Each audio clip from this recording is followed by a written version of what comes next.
കൽപ്പറ്റ നഗരത്തിൽ ഒരു തവണയെങ്കിലും വന്നിട്ടുള്ളവർ ഈ അമ്മച്ചിയെ കാണാതിരുന്നിട്ടുണ്ടാവില്ല. ഇങ്ങനെ പെട്ടി വലിച്ചും ഭാരം വലിച്ചും ചിലപ്പോൾ തലയിൽ ചുമന്നുമൊക്കെ ഇവരിങ്ങനെ നടന്നു നീങ്ങുന്നത് കാണാം. പ്രായം ഏകദേശം 90 വയസ്സിനോടടുത്തു. തമിഴ്നാട്ടിലെ സേലത്ത് നിന്ന് വയനാട്ടിലെത്തിയതാണ് വർഷങ്ങൾക്ക് മുമ്പ്. ആക്രി പെറുക്കലായിരുന്നു.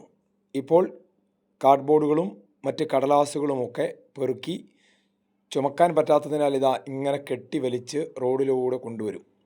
എന്നിട്ട് ഒരു സ്ഥലത്ത് വെക്കും. ചെല്ലമ്മ എന്നാണ് പേര്. ഞാൻ കഴിഞ്ഞ 10-15 വർഷമായി ഇവരെ കാണാറുണ്ട്. ഇടയ്ക്ക് ഇവർ അപ്രത്യക്ഷമാകും. അപ്പോൾ മറ്റ് തമിഴ്നാട്ടുകാരോട് ചോദിക്കുമ്പോഴാണ് നാട്ടിലേക്ക് പോകും എന്നറിഞ്ഞത്. നാട്ടിൽ മകൾക്കൊരു കൊച്ചുമകളുണ്ട്.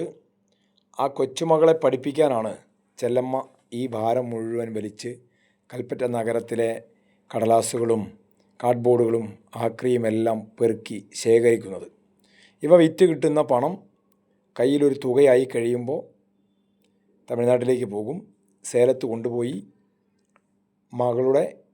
മകൾക്ക് കൊടുക്കും.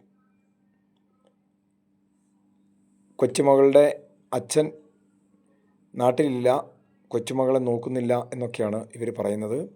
അതുകൊണ്ട് തൻ്റെ മരണം വരെ കൊച്ചുമകളെ ഇങ്ങനെ അധ്വാനിച്ച് താൻ പഠിപ്പിക്കും എന്നാണ് അവർ പറയുന്നത്.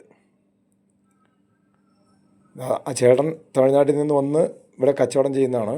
അപ്പോൾ എന്നോട് പറയാണ്, കൊച്ചുമകൾക്ക് വേണ്ടിയാണ് ഞാനിതൊക്കെ ചുമക്കുന്നതെന്ന് എന്നോട് പറയാൻ അവർ പറയുകയാണ്.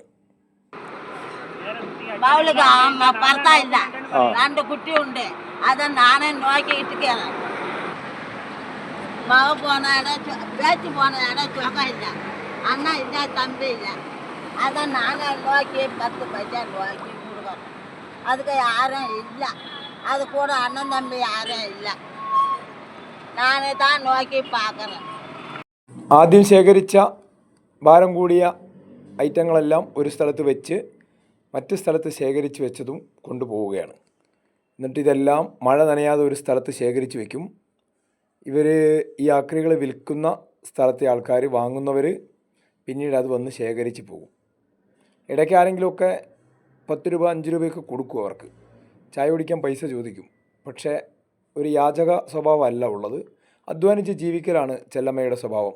ഇതുണ്ടോ, രാത്രിയായപ്പോൾ നമ്മൾ കണ്ട കാഴ്ച കൽപ്പറ്റ വെയിറ്റിംഗ് ഷെഡിൽ ഇത് കാത്തുവെച്ചിരിക്കുകയാണ്.